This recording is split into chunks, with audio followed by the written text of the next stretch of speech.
Pablessing ng bahay. Ito raw ang paraan para mapalayas ang mga masasamang espiritu sa loob ng isang bahay.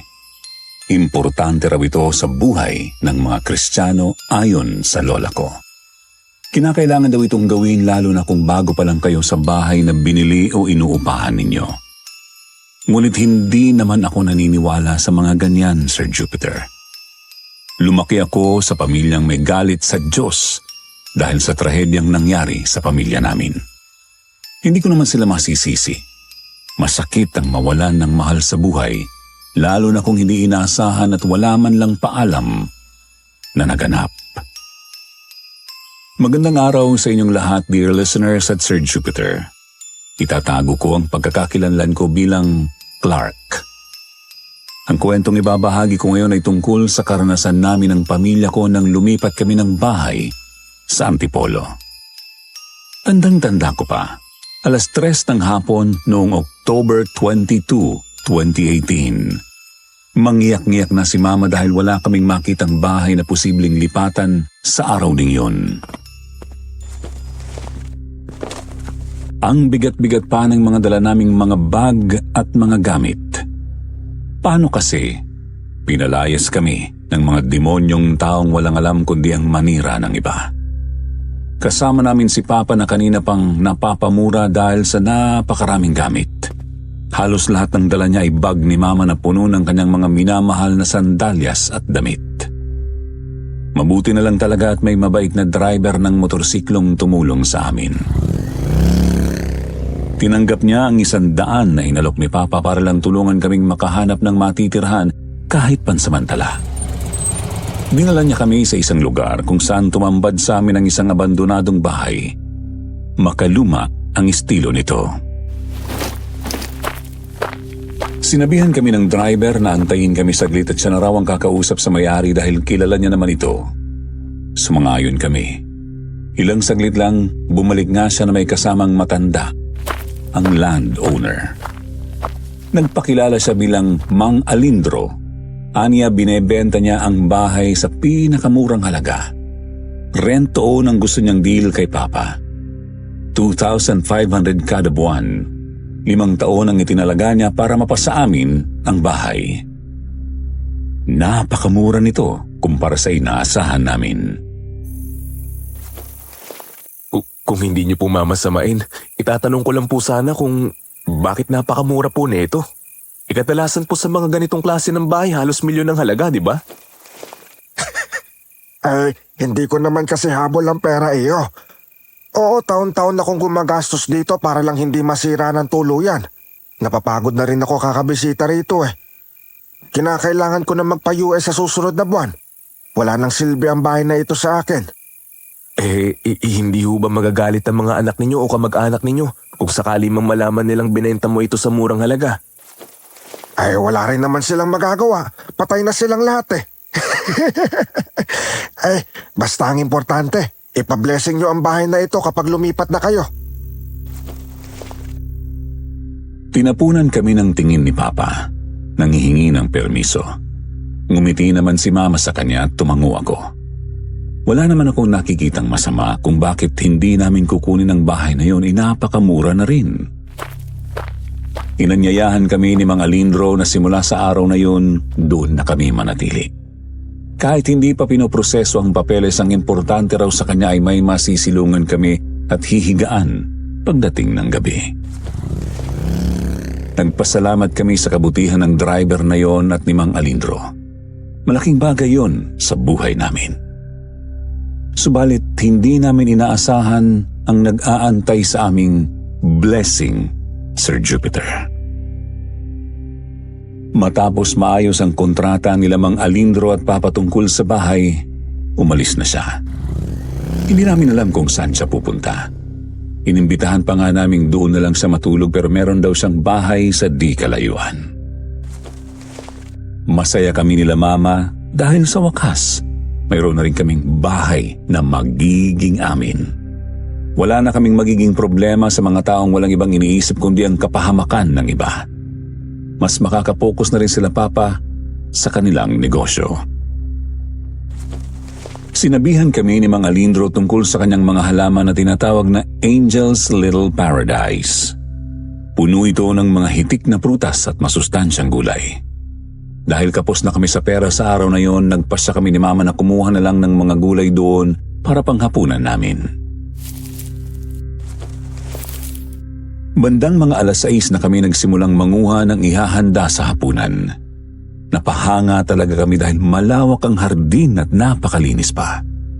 Masaya si Mama dahil sa wakas ay magkakaroon din siya ng libangan. Matagal niya na talagang pangarap na magkaroon ng sariling hardin.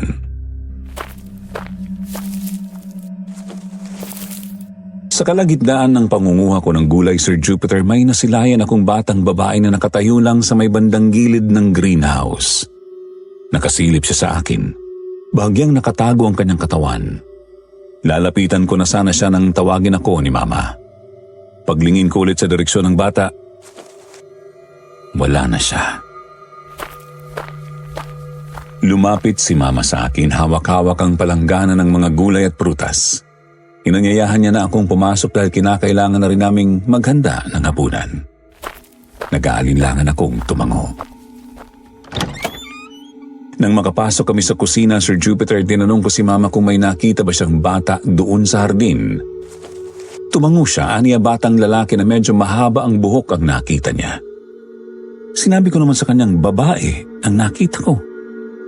Hindi ko siya masyadong naaninagan dahil mukha niya lang ang nakita ko. Medyo malabo pa ang mata ko kaya hindi klaro sa akin. Naputol ang usapan namin dahil pumasok si Papa sa kusina.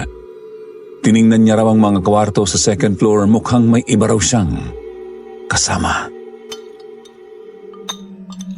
Pagkatapos ng hapunan namin, kanya-kanya na kami ng pwesto. Hindi na muna namin ginamit ang mga kwarto dahil baka may mga gamit pang importanteng mailabas doon na kailangan ni Mang Alindro. Nang makita ko ang isang tumba-tumbang silya na nasa sala nakaharap sa labas, kagad ko itong inupuan. Doon ako pumwesto. Sarap na sarap ako sa pagtumba-tumba nito habang nakangiti. Sila Mama at Papa naman ay sa may sopa sa likuran ng pwesto ko. Ipinikit ko na ang mga mata ko habang dinaramdamang malamig na simoy ng hangin. Napabalikwas ako ng bangon nang marinig ang malakas na tunog. Muntik pa akong mahulog sa tumba-tumba. Pagtingin ko sa harapan, laking gulat ko nang tumambad sa akin ang malaking pendulum clock. Nasa harap ko ito mismo. Madilim sa gawi ko pero sa refleksyon ng pendulum may ilaw sa may bandang likuran. Hindi ko matukoy kung saan ito. Nakapagtataka dahil hindi naman iyon ang pwesto ko kanina. Nang tiningnan ko sila Mama, wala na rin sila doon, pati ang sopa na kanilang hinihigaan, wala sa pwesto. Kunot ang noo kong tumayo at pilit na tiningnan kung nasaan na nga ba ako. Patuloy pa rin ang pagtunog ng pendulum. Tumayo ako't naglibot. Nasa loob pala ako ng isang malawak na kwarto. Merong kama roon na napakalapad. Yun bang kasya kahit 5 tao ang matulog? May 5 lamparilyang magkakaiba ng laki pero pare-pareho ang disenyo nito. Nakaibabaw ito sa malaking cabinet na antigo. Nang tiningnan ko ang kabilang dako, nagulat ako nang tumambad sa akin ang 5 malaking manika. Hindi rin ito magkakapareho ng laki. Kung titingnan ko ng maigi, Sir Jupiter, tila ba isang pamilya sila. May mga magulang at 3 anak. Nakasuot pa ng pang-business attire ang mga magulang habang ang 2 batang babae ay nakasuot ng magagandang bestida at nakaboots. Ang batang lalaki naman na tila ba bunso sa kanila ay nakasuot ng puting polo at jumper shorts. Nakasuot din siya ng makintab na itim na sapatos. Meron pa siyang sombrero sa ulo. Hindi ako naging komportable sa mga manikang yun, Sir Jupiter. Hindi naman dahil sa lalaki ako, pero dahil sa kakaibang presensyang ibinabahagi nito sa akin. Huminga ako ng malalim at pilit itong binaliwala. Naglakad ako papunta sa pinto. Tumigil ang pendulum clock sa pagtunog. Dahan-dahan kong pinihit ang knob at binuksan ang pinto. Makapanindig balahibo ang tunog ng bisagra habang dahan-dahan kong hinihila ang pinto pabukas. Anong ginagawa mo dyan, anak? Kanina lang nasa tumba-tumba ka. Napakabilis mo naman yatang nakaakyat dito. Kumawala ang kaluluwa ko nang marinig ang boses ni Papa na hindi ko man lang napansing nasa harap ko lang pala. Napahawak ako sa dibdib na tumawa, sumandal sa pinto bago nagsalita. Papa naman, nanggugulat ka naman eh. Mamamatay ako sa'yo. Grabe naman, bata-bata mo pa, nervyoso ka na. Ano ang ginagawa mo rito? Kanina lang pagkagising ko nasa tumba-tumba ka naman. Ha? Nasaan po ba tayo ngayon pa? Nandito ka sa taas, anak. Nag-i-sleepwalk ka ba tuwing gabi? Delikado yan, anak. Hindi ko alam pa eh. Saka pagkagising ko po, nasa kwarto na ako. Ganun ba? Naku anak, kailangan ka palang bantayan kung ganun. Baka kasi kung saan-saan ka mapunta kung sakaling hayaan ka namin. Hindi naman po ito palagi. Unang beses ko po itong naranasan.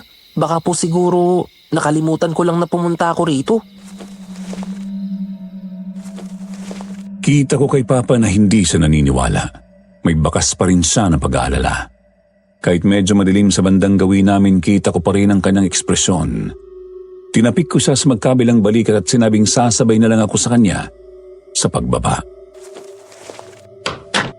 Isinara ko ang pinto at saka na kami bumaba. Tinanong ko naman siya kung bakit siya nandoon sa ganong oras. Wala naman siyang sinagot sa akin, basta lang siyang dumiretso sa sopa at natulog na. Bumalik na lang din ako sa tumba-tumbang silya at natulog ulit. Kinabukasan nagising na ako sa masarap na amoy ng sinangag at pritong talong. Kumalamang tiyan ko kaya kaagad na akong bumangon. Dumiretso ako ng kusina at nadatnan ko sila Mama at Papa na nagluluto habang nagkukulitan. Ngumiti ako bago pumasok. Pagkapansin nila sa akin, napapahiya silang tumigil at nagpatuloy na lang sa pagluluto. Nagsalo-salo kami ng almusal. Napag-usapan namin ang tungkol sa bahay kung ano ang gagawin namin dito para hindi naman magmukhang nakakakilabot. Nagpasya kaming iparenovate na lang kapag nakabalik na ulit sa pagtatrabaho sila Mama at Papa. Pagkatapos ng almusal, ang unang nagpaalam ay si Papa. Tinawagan daw siya ng isang kumpanya para sa kanyang interview. Di kalaunan, nagbihis din si Mama, may pupuntahan lang daw. Naiwan akong mag-isa sa bahay. Ako ang naatasang mag-ayos ng ilang gamit at magtingin-tingin sa mga kwarto kung meron pa bang mga gamit na posibleng kailangan pa ni mga Lindro. Ang una kong pinuntahang kwarto ay medyo maliit kumpara sa kung saan ko natagpuan ang sarili ko noong umaga. Napakagara ng loob. Kulay rosas ang buong kwarto pati na rin ng mga kagamitan. Merong dalawang magkahiwalay na malalaking higaan. Mga antigong gamit ang mga nakapaloob sa paligid na may kasamang mga larawan. Napansin ko na ang mga larawan ay tila pare-pareho sa mga manikang nakita ko doon sa malaking kwarto. Hulmang-hulma ang kanilang mga mukha na animoy pinagawa talaga ang mga laruang iyon base sa kanila. Nilapitan ko ang isang higaan at diniinan ito. Namangha ako sa lambot nito. Malinis at maayos din ang mga gamit. Ngunit may napansin ako, Sir Jupiter. Sa may bandang gitna ng higaan, may mantsa ng tuyong dugo at meron din itong maliit na butas na parabang sa tama ng baril. Napalunok ako nang mapansing ang malaking bahagi pala nito ay iba ang kulay sa rosas. Mantsado ito ng dugong pilit binura. Nanindig ang balahibo ko. Dali-dali kong tiningnan ang isa pang higaan. Meron din itong mantsa ng dugo, Sir Jupiter, pero ang tama ng bala ay nasa unan. 3. May ilang hibla pa ng balahibo ang ibabaw ng unan at ilan sa mga ito ay may mantsa ng dugong tumalsik. Tuyo na.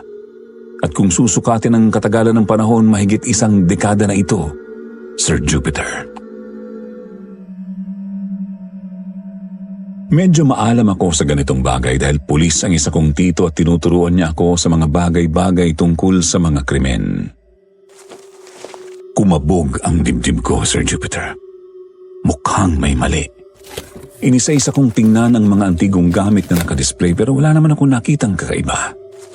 Tinungo ko ang cabinet na malaki at binuksan ito. wala naman akong nakitang kakaiba.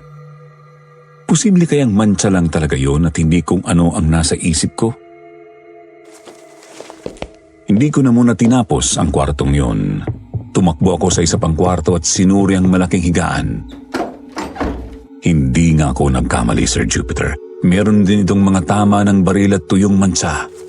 Binilang ko ang mga butas, nasa 52 ito mula sa hinihigaan hanggang sa headboard. Nagulat ako nang marinig ang malakas na pagbagsak ng kung ano sa likuran. Nang tingnan ko kung ano ito, tumambad sa akin ang basag na ulo ng manika. Ang asawang babae.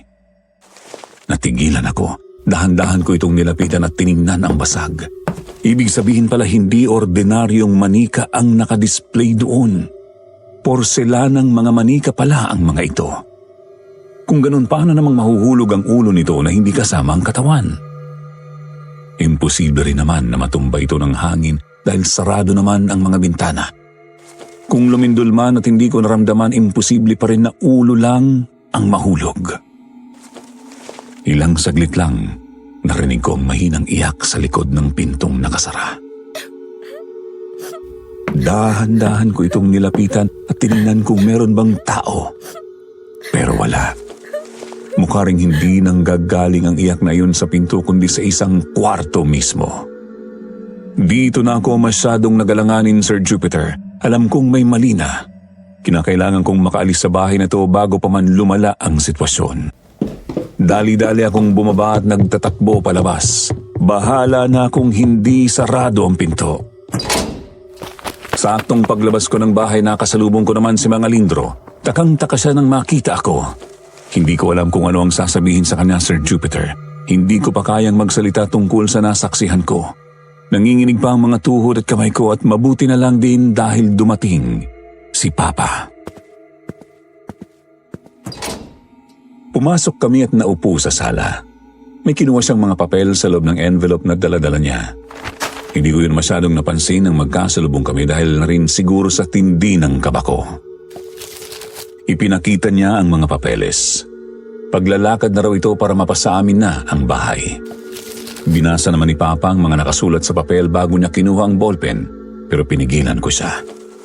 Nag-aalinlangan akong tumingin kay Mang Alindro. Matanong ko lang po, Mang Alindro. Ano po ba yung mga porselanang manika sa loob ng malaking kwarto? Napansin ko rin pong may mga mansa ng dugo ang higaan at marka po ng tama ng baril. Nak, saan mo naman nakita ang mga yan? Sa bawat kwarto po.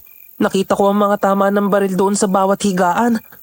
Hindi ko gusto pirmahan mo ang mga papeles na yan kung sakali mang hindi maganda ang kasaysayan ng bahay na to pa.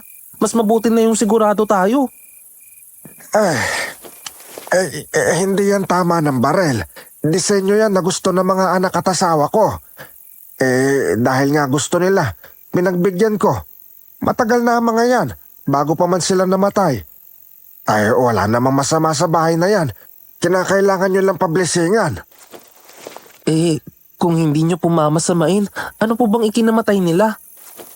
Nak, hindi maganda ang tanong mo. Hayaan mo na lang. Maniwala na lang tayo sa kung ano man ang sinasabi niya. Baka mamaya presko pa sa kanya ang sakit. Maapektuhan pa yung tao. Hayaan mo na lang at huwag ka namang imasok sa buhay na may buhay. Hindi naman po masama ang tanong ko, di ba, Mang Alindro? Kung ayos lang ho sana, gusto ko po malaman ang sagot mula sa inyo. Bakit ho sila namatay at paano? Disgrasya. Yun ang ikinamatay nila. Naaksidente sila isang gabi nang pauwi na sila. Dahil sa kagustuhan kong makasama pa sila ng ilang araw, hindi ko sila idiniretso sa ospital. Kinuha ko sila sa lugar ng insidente at sinakay sa kotse ko. Pagkatapos iniuwi ko sila sa bahay at tinayaan na mahinga sa kanilang kwarto ng ilang araw. Ipinalibing ko sila kaagad na walang balsamo ng mga moy na sila. Pareho kaming nagitla ni Papa sa revelasyon ni Mang Alindro. Kitang-kita sa kanyang mukhang pagiging sinsero sa bawat salitang binitawan niya sa amin. Hindi ko akalain na kaya niyang gawin yun sa sarili niyang pamilya. Wala ni isa sa amin ang salita. Pagkuway biglang tumawa si Mang Alindro at binawi niya ang kanyang mga salita. Aniya, Imbento lang ang mga yon. Ang tila mga tama ng bala daw sa mga higaan ay disenyo dahil itinuturing na ng ilang tao ang bahay na iyon bilang tourist attraction. Nakakatakot kasi at mukhang may krimeng nangyari. Siya na mismo ang nagdisenyo ng mga ganon para lang mas lalong maging katakot-takot. Tumawa si Papa. Nakuha ang tinik sa kanyang lalamunan nang marinig ang paliwanag ni Mang Alindro. Subalit hindi ako nakaramdam ng kahit anong pagkaginhawa sa kanyang sinabi. Mukhang may tinatago talaga siya, Sir Jupiter. Hinayaan ko na lang silang mag-usap ni Papa tungkol sa bahay. Hindi na muna ako nakisawsaw sa kanila at nagpasya na lang na umalis. Pagbalik ko ng bandang 6:00 ng gabi, narinig ko sa labas ang pagtatalo nila Mama at Papa sa loob. Ilang saglit pa ay nakarinig ako ng putok ng baril. Nagitla ako. Kagad akong tumakbo pa loob at tiningnan ko ano ang nangyari. Nagsalubong ang kilay ko nang makita silang magkasama sa sala nanonood ng TV. Na-set up na pala nila ang ilang gamit. Tinanong ko sila kung sino yung narinig kong nagpaputok ng baril. Kunot ang noo nila akong tiningnan. Nagtataka. Hindi naman ako pwedeng magkamali sa narinig ko, Sir Jupiter. Rinig na rinig ko talaga ang putok ng baril at ang pagtatalo nila. Tumakbo ako papuntang kusina. Maayos naman ang lahat. Walang bakas ng basag o anumang posibleng resulta ng pagiging bayolente. Hindi ako nakontento. Pumunta ako sa taas at tiningnan isa-isa ang mga kwarto pero wala namang kung anong kakaiba. Malinis na rin ang mga kwarto. Halos nalinis na ang lahat. Pero napansin kong hindi inalis ang 5 porselanang manika sa malaking kwarto. Wala ng ulo ang nanay. Kinilabutan ako, Sir Jupiter, nang lapitan ko ang mga ito. Ibang-iba ang pakiramdam ko nang makita ng malapitan ng manikang walang ulo. Malakas ang kabog ng dibdib ko. Nak, gusto mo ba magkapunan tayo sa labas? Pa naman, pwede bang kumatok ka naman bago ka magsalita? Nagugulat ako lagi sa biglaan mong pagsulpot eh. Napapansin ko sa'yo na parang ang dali mong nervyosin ah. Sigurado ka bang ayos ka lang? Ayaw mo bang magpatingin sa doktor? Ba yan? Ayos lang ako pa. Sadyang normal lang na kinakabahan kapag may ganitong sitwasyon. Eh kita mo naman napakatahimik tas bigla ka na lang magsasalita. Paano na lang kaya kung ikaw ang ganyanin ko? Ano sa tingin mo ang mangyayari? Eh hindi ka naman ganyan dati anak. Hindi talaga ganito dati kasi normal naman ang bahay na meron tayo. Ito mukhang nakatira tayo sa mansyong abandonado eh. Ano ba Clark? Nagtanong naman ako sa inyo kung ayos lang ba sa inyo ang bahay na ito. Wala naman kayong reaksyon. Ngayon nakapagsimula na tayo kung ano-ano na nirereklamo mo. Hindi ako nagrereklamo pa. Sadyang may pakiramdam akong kakaiba rito. Ang paliwanag kanina ni Mang Alindro, hindi ko yung kinain. Mukhang may tinatago siya kaya niya ibinenta ng mura itong bahay na to. Eh kung ano man yun anak, hindi na tayo makikisawsaw doon. Problema niya na yun. Hindi makikisawsaw? Kahit na alam nating may mali, hayaan pa rin natin. Paano na lang kung nalaman ito ng mga otoridad at tayo ang idiin? O sige, mananahimik na lang din tayo sa batas. Tinalikuran ko si Papa at dumiretso ako sa baba. Nakita ko si Mama na nakaupo pa rin sa sala. Hinayaan ko lang at pumunta na lang ng kusina para maghanda ng pagkain. Nangunot ang noo ko nang makita ang isang figura ng babaeng nakatalikod. Nagluluto sa kusina. Kahulma niya si Mama. Tiningnan ko ulit ang sala. Nandoon pa rin naman si Mama. Kitang-kita ko pa ang kanyang ulong nakasandal sa sopa at nakaharap sa TV. Tinawag ko si Mama. Ang lumingon sa akin ay ang nasa kusina. Kumalabog ang dibdib ko. Pagkatingin ko ulit sa may sala, wala na ang ulo kanina. Lumapit ako kay Mama at sinabi sa kanyang mukhang may kakaiba talaga sa bahay na yon. Mas makabubuti kung aalis na lang kami at sundin ang plano ni Papa na kumain kami sa labas. Eh ang kaso ayaw namang pumayag ni Mama dahil gastos lang daw yun. Kakakuha lang daw ni Papa sa kanyang sweldo sa dating pinagtrabahuan niya. Dumating si Papa. Tinanong niya ulit kung lalabas ba kami o hindi. Nakita kong nakasalang na ang kawaling may itlog sa kalang diuling. Napatingin ako sa sala. Naguguluhan ako, Sir Jupiter. Hindi ko alam kung sino o ano ba ang dapat sundin ko sa puntong yun. Pagkuway sinabi ni Papa na mas makabubuti kung sa bahay na lang din kami dahil nagluto na si Mama. Wala na akong nagawa. Ayoko rin makipagtalo sa mga magulang ko. Tahimik lang akong kumain habang nakikinig sa kanilang usapan. Hindi pa rin mawala-wala sa isip ko ang tungkol sa babaeng nakita ko sa sopa. Yun kaya ang tinatawag nilang doppelganger? Paano na lang kaya kung nakita iyon ni Mama? Posible kayang mamatay si Mama pag nagkataong nagkita silang dalawa? Bumalik ako sa sarili ng tuktukan ni Mama ng tinidor ang plato ko. Tinapunan ko siya ng tingin. Tinasan niya ako ng kilay. Nagtatanong kung anong meron. Nilunok ko ang kanina ko pang nguyang-nguyang kanin sa kaumiling. Sabi ko, hayaan na lang ako't kaya ko na ang sarili ko. Hindi ko na tinapos ang kinain ko, Sir Jupiter. Pumunta na ako sa taas. Napansin ko ang isa pang kwarto na may itim na pinto. Binuksan ko ito. Madilim sa loob. Pinakiramdaman ko ang switch sa gilid. Nang maramdaman ko ito, pinindot ko na. Laking gulat ko nang tumambad sa harapan ko ang isang lalaking duguan ng mukha.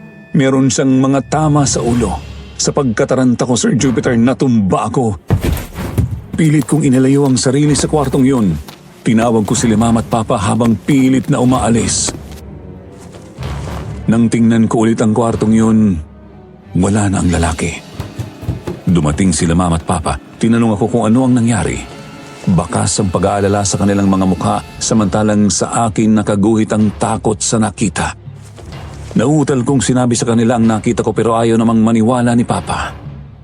Nakita ko ang kanyang galit nang idiin ko palalo ang tungkol sa nangyari kaya wala na akong nagawa kundi ang manahimik na lang. Umalis si Papa. Kuno hahanapin si Mang Alindro. Hindi ko alam kung pinaniwalaan niya ba ako sa sinabi ko pero magpapasalamat ako sa kanya kung yun man ang kanyang pakay sa may-ari. Bumaba kami ni Mama at pinakalma niya ako sa sala. Doon ko na rin sinabi sa kanya ang tungkol sa nakita ko noong nagluluto siya sa kusina. Napansin ko ang takot kay Mama pero nagpakatatag pa rin siya dahil sa sitwasyon ko. Naitanong niya sa akin kung ayos lang bang ipagpatuloy pa rin namin ang bahay o may pag-aalinlangan na sa akin. Hindi ko siya nasagot. Alam kong kapag sinabi kong hindi, magiging problema na naman kay Mama ang paghahanap ng malilipatan. Si Papa determinado na sa bahay na to. Baka yun pa ang pag-awayan nilang dalawa. Natahimik kami pareho nang dumating si Papa. Hindi niya kasama si Mang Alindro. Aniya abala raw ito sa paghahanda para sa pag-alis papuntang ibang bansa. Tiningnan ako ni Mama pagkuway, huminga ng malalim bago kinausap si Papa tungkol sa kasiguraduhan ng pagkuha ng bahay. Nangunot ang noo ni Papa at nagalit ito. Nagpapaniwala raw kami sa kung ano-ano at hinuhusga ang kaagad ang matanda. Hindi man lang daw namin makuhang magtiwala sa taong nagbigay ng puso sa amin noong wala kaming matirhan. Wala akong nagawa kundi ang huminga na lang ng malalim. At yun na nga, Sir Jupiter, hindi namin napilit si Papa tungkol sa pagbabago ng kanyang isip. Hinayaan na lang namin at sinabi ni Mama sa akin na posibleng guni-guni ko lang din kung ano man ang gumugulo sa isip ko. Sa katunayan, wala naman daw siyang nararamdaman na kung ano. Lumipas ang mahigit 1 linggo, Sir Jupiter. Patindi ng patindi ang takot na nararamdaman ko sa bahay na yon. Hindi na namin nagawa pang makita si Mang Alindro at tanging ang kanyang alalay na lang ang nagbibigay ng mga updates tungkol sa paglalakad ng mga papeles. Isang gabi nagising na naman ako sa lakas ng tunog ng pendulum clock at nagulat ako nang makita ang sariling nakaupo sa tumba-tumbang silya sa harap mismo ng orasan. Dali-dali akong tumayo at tiningnan ang malaking higaan. Wala sila Mama at Papa. Dumagundong ang dibdib ko nang makitang nagkalat na preskong dugo sa kama. Naalala ko ang mantsa ng dugo. Nanginginig akong nilapitan ito. Napansin kong may kalat pa ng dugo sa dingding. Nangunot ang noo ko nang mapansing iba ang kulay ng pintura na nandoon. Wala rin ang ilang gamit namin sa loob ng kwartong yun. Pakiramdam ko talaga may mali, Sir Jupiter. Nakuha ng atensyon ko ang kinaroroonan ng mga manika. Napasinghap ako nang makitang duguan ng mga mukha nito at tumutulo pa. Nanindig ang balahibo ko, Sir Jupiter. Dumagdag pa sa kilabot ng paligid ang palakas na tunog ng pendulum clock. Napaigtad ako nang marinig ang sunod-sunod na sigaw ng baril. Tumago ako sa gilid ng cabinet sa pag-aakala na nasa loob ito ng kwarto mismo, ngunit nang tingnan ko naman ang paligid, napakatahimik pa rin ito. Dahan-dahan kong tinungo ang pinto at maingat itong binuksan. Sinilip ko ng bahagya ang paligid. Tahimik naman pero may naririnig akong sigawan na tila ba nagmamakaawa at umiiyak. Kasunod nito ang napakalinaw na sunod-sunod na putok ng baril. Dumagundong ang dibdib ko. Paano na lang kaya kung sila mama at papa yun? Pero hindi may boses ng bata akong narinig. Maingat kong binuksan lalo ang pinto hanggang sa makalabas ako. Napasinghap ako nang makita ang mantsa ng dugo sa sahig na tila ba may katawang hinila palabas ng isa pang kwarto. Hindi na ako makalunok ng maayos sa mga nasaksihan ko. Ano ba ang meron? Panaginip lang ba ang lahat ng ito o totoo nang nangyayari? Napaigtad na naman ako nang bumangga sa paa ko ang isang kulay rosas na bola. May bahay dito ng dugo. Nang tingnan ko kung saan ito nanggaling, natigilan ako nang makita ang isang batang lalaking nakaputi. Siya ang batang nakita ko sa may hardin noong nakaraan nang manguha kami ng gulay ni Mama. Gusto ko sanang lapitan ng bata, ngunit nang ihakbang ko ang isang paa, bigla siyang tumakbo. Kaagad ko naman siyang sinundan. Bumaba siya ng hagdan at biglang nawala. Nagpalinga-linga ako. Ilang saglit lang nakita ko ang bolang kulay rosas na gumulong pababa. Huminto ito sa isang bahagi pero muli itong gumalaw. Sinundan ko lang ito hanggang sa pumasok sa kusina at huminto sa may pintong patungong likuran ng bahay. Nakakapangilabot ang pangyayaring yun, lalo pat parang meron akong kasamang hindi ko nakikita at pinaglalaroan niya ang bolang yun. Nanginginig ang kamay kong binuksan ang pinto. Narinig ko ang malakas na sigaw ng isang babae, nagmamakaawa itong huwag siyang patayin. Kasunod nito ang kanyang paghingi ng tawad pero putok ng barilang sumagot sa kanya. Lumabas ako at sinubukang hanapin kung saan yun nanggagaling. Pagkaliko ko sa bandang hardin, nanlaki ang mga mata ko nang makita ang dalawang dalagitang duguan na nakabitin sa bintana. Nakagapos ang kanilang mga kamay at paa. Nabaling ang atensyon ko sa batang lalaki na nakatayo sa hardin. Akma ko na sana siyang lalapitan nang bigla na naman siyang mawala. Pakiramdam ko may iba talaga siyang pakay. Hindi ko na inalintana ang takot na bumabalot sa akin. Pinuntahan ko ang pwesto ng bata kanina. Natigilan ako nang mapansin ang isang daliri ng taong nakaangat sa lupa. Sa takot, Sir Jupiter, nagtatakbo ako palayo. Hindi ko alam kung saan ako dinala ng mga paa ko pero napahinto ako nang bumangga sa matigas na bagay. Kay Mang Alindro. Napabalikwas ako nang bangon nang marinig ang malakas na tunog ng alarm clock ko. Panaginip lang pala ang lahat, Sir Jupiter. Kinuha ko ang cellphone at pinatay ang alarm clock. Bumangon ako. Pinagmasdan ko ang buong kwarto. Naalala ko ang panaginip ko. May ibig sabihin kaya iyon? Huminga ako ng malalim at pilit na binura iyon sa isip ko. Siguro pagod lang talaga ako, kaya nagkakaganon. Tinungo ko ang kusina. Bago pa man ako nakapasok, nakita ko si Mama na nakatayo malapit sa mesa. Nakatingin lang sa kawalan. Napansin ko ang nagliliyab na apoy sa kalan. Kaagad kong kinuhang balding may tubig at sinabuyan ito. Pagalit akong napatingin sa direksyon ni Mama pero nangunot ang noo ko nang makitang wala na siya. Tiningnan ko ang laman ng kalderong nakasalang. May lamang 5 itlog na nilalaga. Kita kong nakabuka na ang 4 nito. Nagtaka ako. Bakit naman 5 ang nilaga ni Mama? 3 lang naman kami. Wala naman siguro kaming bisita. Pagkatapos kong makuha ang mga itlog na nakasala, lumabas ako't hinanap si Mama. Nakita ko siyang nakaupo na naman sa sala, sa tumba-tumbang upuan. Naghahampa siya habang nakatingin lang sa kawalan. Tinawag ko siya. Huminto si Mama sa pagduya ng tumba-tumbang silya at pagham. Kinabahan ako bigla sa kanyang naging reaksyon, Sir Jupiter.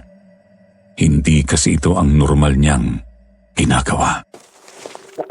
Lumunok ako bago tinanong ang tungkol sa 5 itlog na nakasalang doon sa kusina. Sinayaw-sayaw niya ulit ang tumba-tubang silya at nagpatuloy sa pagham. Nangunot ang noo ko. Ano bang meron at parang kakaiba naman ang kinikilos ni Mama ngayon? Dahan-dahan ko siyang nilapitan. Palakas ng palakas ang kabog ng dibdib ko hanggang sa nakalapit na ako sa kanyang likuran. Napansin ko ang isang malaking langaw na dumapo sa kanyang mukha. Sinampal niya ang sarili. Huminto ang kanyang pagsayaw-sayaw ng silya at pati na rin ang kanyang pagham. Napalitan ito ng mahinang bulong na hindi ko maintindihan. Nanginginig ang kanyang kamay na dahan-dahang inilayo sa kanyang mukha at halos gumuho ang mundo ko nang makita na halos napunit niya ang kanyang mukhang naaagnas. Napasigaw ako sa takot, Sir Jupiter, at kaagad na tumakbo palabas ng bahay. Nang humarap ako kay Mama, nanlaki ang mga mata ko nang makitang kamukha niya na ang asawang babaeng manika. Nagising na naman ako. Isa na naman pala iyong panaginip, Sir Jupiter. Dali-dali akong bumangon at bumaba. Sa pagkakataong ito, alam kong hindi na panaginip ang lahat. Nakita ko si Mama sa sala na inihahanda ang mga gamit ni Papa na dadalhin niya sa trabaho. Nang makita ako ni Mama, ngumiti siya. Inantay kong umalis si Papa bago ko hinarap si Mama at kinausap tungkol sa panaginip ko. Alam ko kasing may ibig sabihin noon at kung sakali mang nagbabanta iyon, huwag naming ituloy ang pagkuha ng bahay. Mas makabubuti na kung pati si Papa ay mapigilan na lang din namin. Nang matapos kong ikwento ang lahat, huminga ng malalim si Mama at tumayo. Tinungo niya ang cabinet at may kinuha sa isang drawer. Ang envelope na dala-dala ni Mang Alindro noong isang araw. Kinuha niya ang laman nito at pinakita sa akin ang mga papeles. Natigilan ako nang makitang pirmado na ang mga ito ni Papa. Kumpirmadong sa amin na ang bahay. Nag-loan pala si Papa ng malaking pera para mabayaran ang bahay ng buo. Gumuho ang mundo ko. Wala na pala talaga kaming magagawa. Nasapo ang noo ko sa pagkadismaya. Huminga ulit ng malalim si Mama bago siya naupo sa tabi ko pagkuway may ibinulgar siya sa akin na hindi ko inaasahan. Aniya, simula noong dumating kami sa bahay na iyon, hindi na siya makatulog ng maayos. Kung minsan may naririnig siyang sumisigaw sa kwarto nila Papa. Humihingi raw ito ng tulong. Minsan niya na ring nakita ang ilang mga figura raw ng mga manika doon sa kwarto. May pagkakataong nananaginip siya tungkol sa mga taong nakatira roon at tila ba binibigyan siya ng mga bakas tungkol sa mga nangyari noon. Subalit binabaliwala lang niya ang mga ito dahil sa tingin niya, panaginip lang ang mga iyon at walang kung anong pahiwatig. Ngunit patagal ng patagal, palala ng palala, hanggang sa may aksidente siyang nahukay na buto sa hardin. Nagbiro pa siya na kaya palang malulusog ang mga halaman ay dahil tao pala ang ginawang fertilizer. Nagitla ako sa revelasyong iyon, Sir Jupiter, ngunit nabahala naman ako sa sunod na sinabi ni Mama. Hindi namin kailangang tumakas dahil kami mismo ang nakatayang magsulba sa problemang ibinigay sa amin. Hindi ko siya maintindihan kung bakit gano'n ang kanyang naisip. Dagdag pa niya, wala naman daw kaming magagawa dahil binayaran na ni Papa ang bahay. Mahirap na raw kung maghahanap na naman kami ulit ng bahay na titirahan. Alam kong natatakot siya kay Papa at ayaw niya ring ipakita na nag-aalala at natatakot siya tungkol sa sitwasyon namin, pero kasi Sir Jupiter, hindi ako makakapayag na ganito na lang kami habang buhay. Alam kong kinakailangan itong solusyonan. Sinabi ko kay Mama na magre-report ako sa pulis tungkol sa insidenteng ito.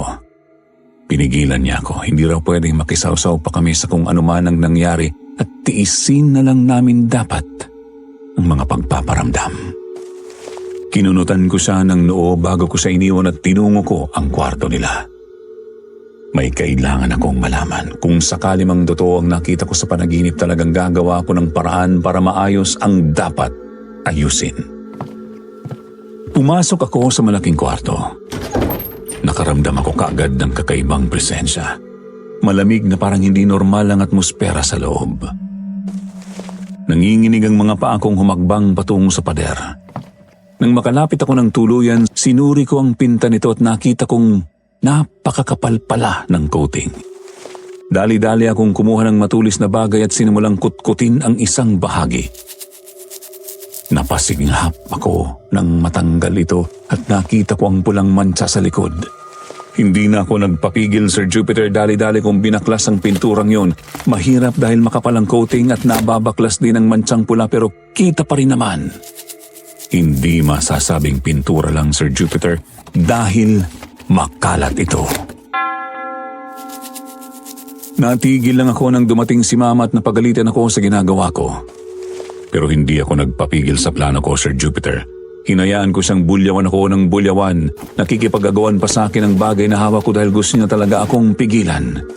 Hindi ko maintindihan kung bakit ayaw niyang masulba ang problemang meron kami. Puro lang siya iyak at sigaw sa akin. Kaunti lang ang natapos ko, Sir Jupiter, pero kahit papaano ay nakikita na rin na may manchang talsik ng dugo sa pader. Natatarantang ibinalik at ibinadikit ulit ni Mama ang mga pinturang nagkalat sa sahig. Subalit mas lalo naman siyang natataranta sa tuwing nahuhulog ang mga ito. Pinapahanap niya pa ako ng pinturang kakulay ng nasa pader pero hindi ko siya pinakinggan. Sinimulan ko na rin ang kabilang dako. Pilit ang pagpigil niya sa akin. Nagsisigawan na kaming dalawa hanggang sa dumating si Papa bigla. Anong nangyayari dito? Clark, bakit mo naman binabakbak ang pintura? Nahihibang ka na ba? Pa, kita mo ba yan? Bakas ng dugo yan. Ang mantsang tinutukoy ko sa mga higaan na may tama ng bala, hindi basta-basta disenyo. Totoong may namatay dito. Minasakir. Buong pamilya ang pinatay dito, pa. Ako na mismo ang nagsasabi sa'yo na hindi ligtas para sa atin ang bahay na to. Yan ang napapala mo sa mga walang kwentang panonood mo ng kung ano-ano, Clark eh. Imbes na mag-aral ka, pinili mo ang trabahong yan kesyo kailangan mo. Ano na nangyayari ngayon? Nababaliw ka na. Pa, totoo ang sinasabi ko. Kita mo naman ang ebidensya, oh. Dugo yan. Talsik ng dugo ng kung sino man. Nanaginip ako tungkol dito, pa. At kung ayaw mong maniwala sa akin, si Mama ang magpapatunay sa'yong may kakaiba talaga dito. Huwag mong idamay ang nanay mo sa kalokohan mo, Clark. Nababaliw ka na nga.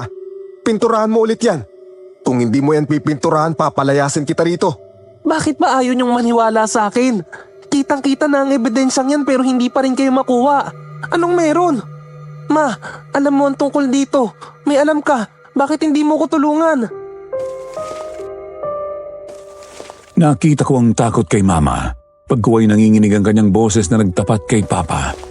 Kailangan ko na raw madala sa mental hospital dahil nababaliw na raw ako talaga. Muntikan ko na raw siyang saktan kanina. Gumuho ang mundo ko, Sir Jupiter. Hindi ako makapaniwala sa sinabi ni Mama. Mas pinili niyang magsinungaling kay Papa para lang pagtakpan ang sarili niya. Tiningnan ako ng masama ni Papa. Dumagundong ang dibdib ko nang lapitan niya ako tinawakan ng magkabilang balikat. Mariin niya akong binantaan na kung hindi ko pa magagawang umalis sa araw na yon, makikita ko ang mga kaluluwang nandoon sa bahay na yon. Papatayin niya ako. Sa tindi ng takot ko, Sir Jupiter, wala akong nagawa kundi ang umalis ng bahay na yon. Nag-report ako sa pulis tungkol sa insidenteng nasaksihan ko. Doon ko nalaman na matagal na pala ang kasong yun at hinahanap pa rin ang kung sino ang totoong suspect ng pagpatay ng buong pamilya. Halos dekada na raw kasi ang kasong yun talaga at dahil walang lead sa suspect, isinara na ang kaso. Wala akong nagawa, Sir Jupiter. Kahit mahirap para sa akin ang talikuran na lang ang tungkol sa bagay na yon, wala rin naman akong kakayahan para muling buksan ang kasong yun. Pumunta ako ng Dagupan. Pansamantala akong nakituloy sa kaibigan ko. Subalit kahit anong pilit kong pagkalimot sa pangyayaring yun, hindi maalis-alis sa isip ko, Sir Jupiter. Lalo pat nag-aalala rin ako kila Mama at Papa. Gulong-gulo ang isip ko tungkol sa nangyari. Para bang may mali na may nadiskubre akong malagim na krimen at hindi matahimik ang kaluluwa. Pero ang malaking katanungan ko, bakit parang takot na takot sila Mama na makisawsaw kami sa kaso? Ano meron? Imbis na sana magre-report kami sa polis tungkol doon, bakit tila ba tutol sila?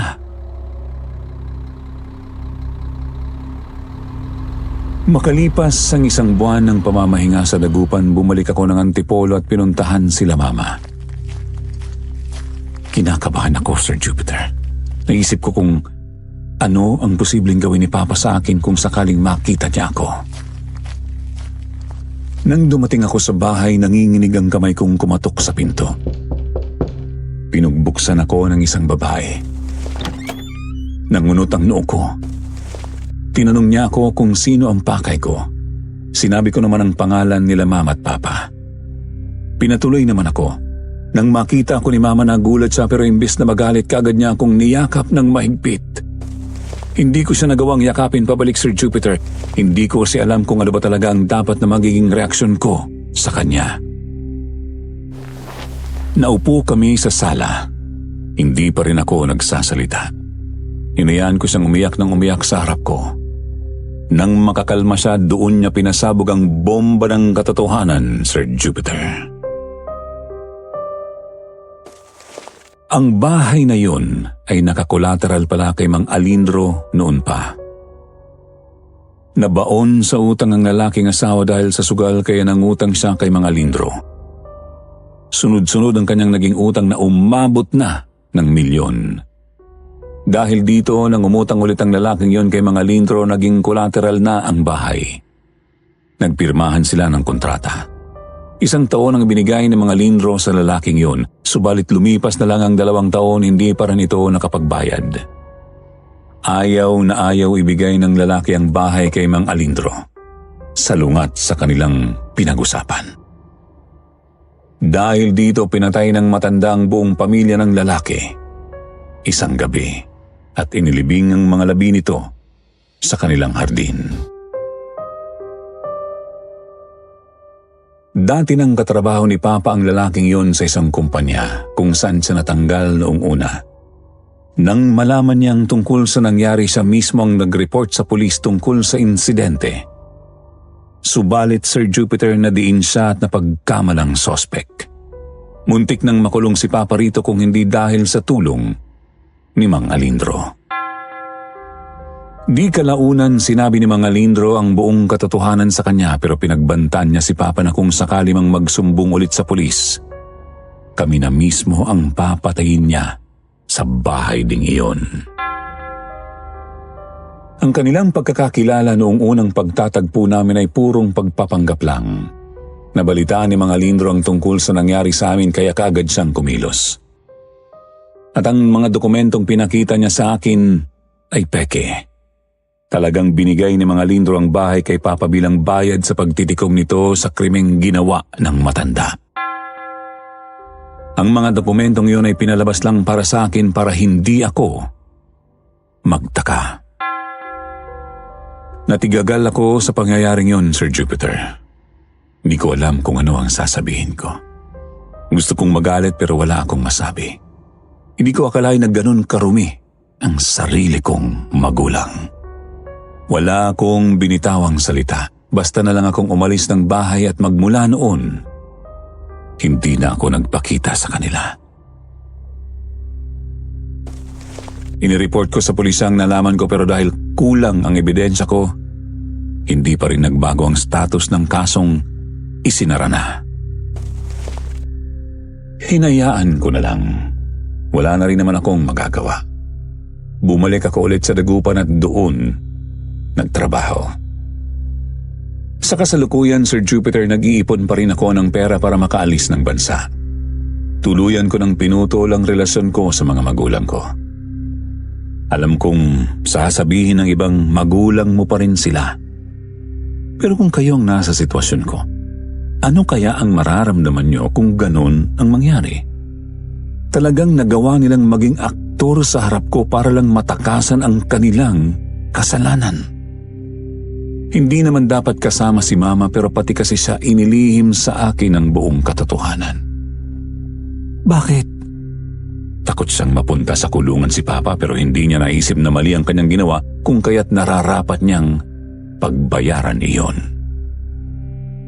Hanggang ngayon, Sir Jupiter, masakit pa rin at nangingilabot pa rin ako sa tuwing naaalala ko ang pangyayaring yun sa buhay ko. Kung minsan napapanaginipan ko pa rin ang bahay na yun. Nakikita ko ang mga mukha ng pamilyang minasakar pero binabaliwala ko na lang. May nagsuwestiyon sa akin tungkol sa pagpa-blessing ng bahay pero ang tanong, sapat na kaya yun para matahimik sila? Hindi. Hustisya ang dapat na makamit nila. Maraming salamat po sa pagbabasa, Sir Jupiter. Magandang araw po ulit sa inyong lahat.